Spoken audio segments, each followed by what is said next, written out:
Welcome back to session 2 of Matrix Cases. So we're at the Account tab or object in Salesforce. What I'm going to do is start a Salesforce case from the account level.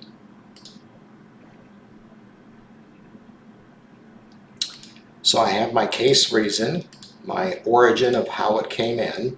These are just fields that are on the case. They can be changed, updated, as they would with anything.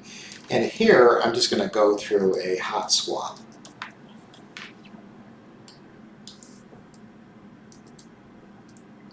So I've got my subject matter, my description, my internal comments about this particular call, and of course, external type comments as well.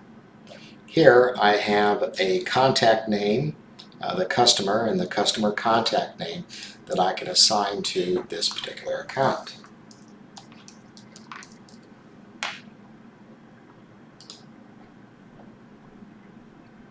I can assign a technician to this particular account. I can even have the day that we're going to have this particular case completed. Now, in Matrix, once I create this case, I have a couple of options at the case level. Now, on case 1036 that we're going into, I'm going to scroll down and show you a couple options. Typically, in Salesforce, you have your case, time, and material. Now, within Matrix, we support the case, time, and material. There, we can actually just put in labor and parts used, whatever it may be, and bill out to the customer. Just normal service work order type of activity.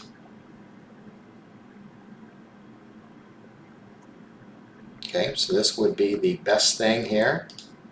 And we can even add in 1 hour of labor. Now what this does is this is just a typical case call that allows me to add parts and labor onto this particular service call or service case.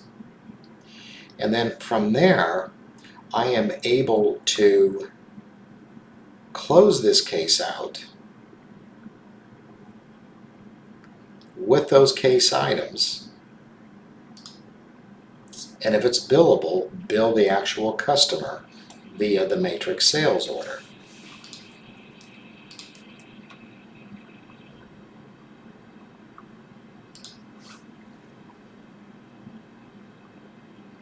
And so what Matrix Case tool will allow you to do is to create an actual sales order that needs to be fulfilled. It's automatically committed for order number 89, but order number 89 is unique in a couple ways. One, it's tied back to a case. Two, it created its own opportunity so you can see the line items and closed it. In addition to that, the PDF is also a case PDF rather than a sales PDF. So what this does is this tells the customer that this particular order confirmation came from case 1036, and here's all the services that we performed. Case description, the parts, labor, and the total charge going out to the actual customer themselves. Now, once again, I want to show you a different feature within the case tool. So let's go back to the customer.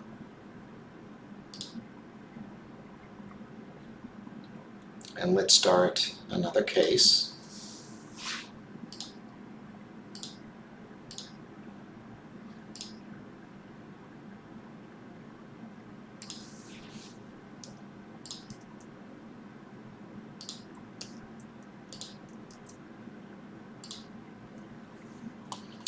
Now, in this case 1037, this is a little bit different approach. So what this does is this goes back into the asset list that in my sales video of the Matrix sales order, what that does. So when I go into a case item, I'm peering into that asset list that is at the account level. Now, I can look at any item that's sitting on a maintenance contract. I can also look at items that are just in their asset list and go for a full-scale grid, or I can type in a serial number. Sometimes customers don't have serial numbers. Now, this item here is under contract. So I want to show you when it's under contract or under an actual warranty. Either way, under contract or under warranty, will act the same. So I'm going to add this one item onto the case, and now this becomes a case item. So within that case item, and I can have many case items on this particular case.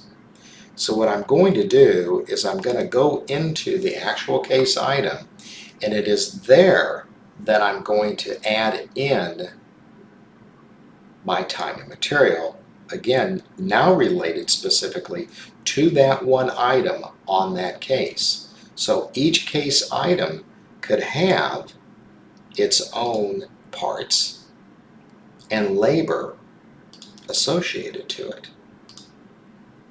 Again, each case item could have its own labor and part related to it.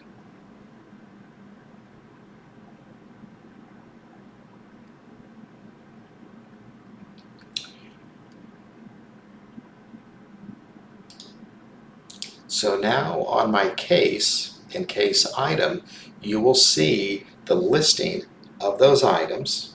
You will see that it is under contract. And in this case right now, it's telling us that it's billable. There may be an SLA violation.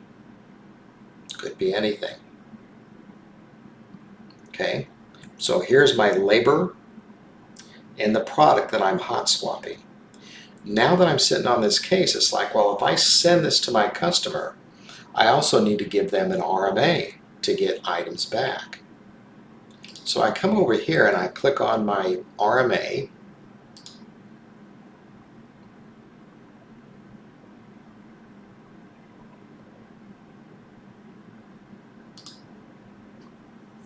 That would be create RMA. And from here, the RMA is on that case 1037. It's a customer return rather than a vendor return, and I'm returning it to this particular inventory location.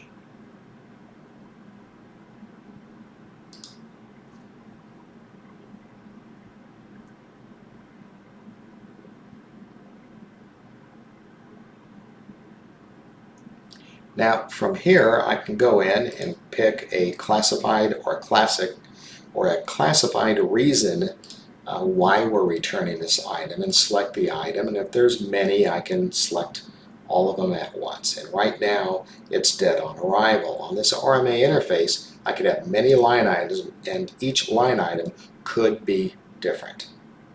Okay, so now what I've done is I've added that particular serial number to an RMA, and this RMA is now related to that case, and that case is related to the order. So while I have my RMA, you can see my status right now is pending because I need to receive the RMA in. Now let's go back to that case. So let's say at this point my customer has the RMA. We are prepared to send out a replacement, and in many cases we're just going to go ahead and send that replacement out. So I'm going to close my case,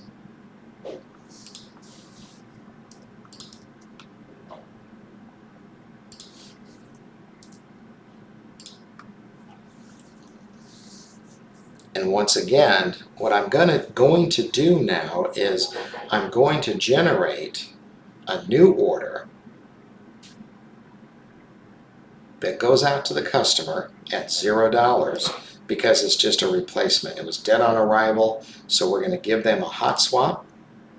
And once again, the PDF shows that it came from a case and what case number it's related to, as well as that it's a hot swap and it's $0.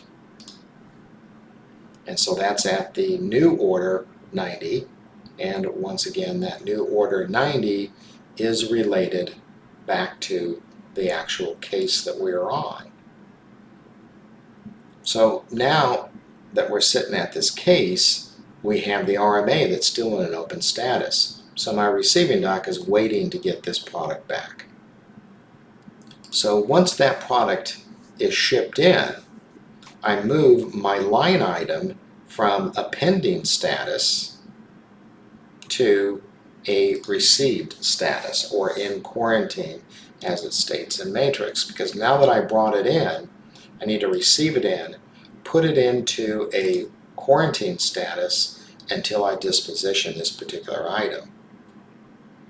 So now that I've received this item in full, my RMA is still open, correct? And my energy meter is now in status quarantine. So from here, what I'm going to do is I'm going to close the case out.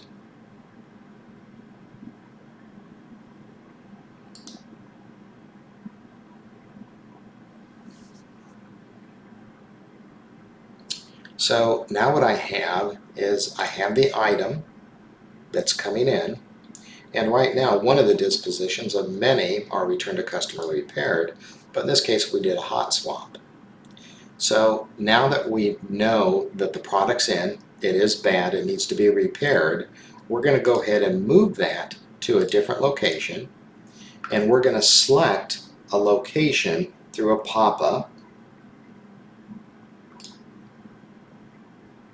that is a service returns, repair, whatever warehouse location that you would like to have. So now that serial number, this big serial number here, is now dispositioned to a new place.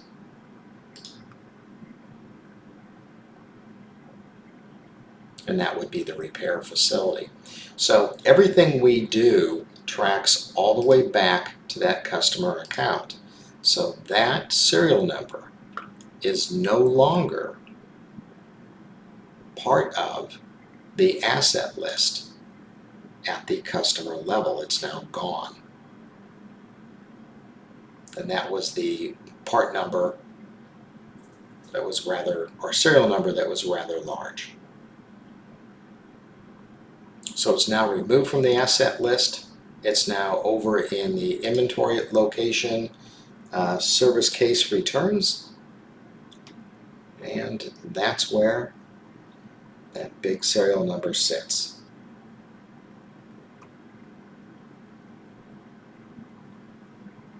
So that is the matrix case using the Salesforce case object in our extensions, time and material with inventory, and an RMA with several different dispositions to allow you to keep that customer engagement and expectations locked in.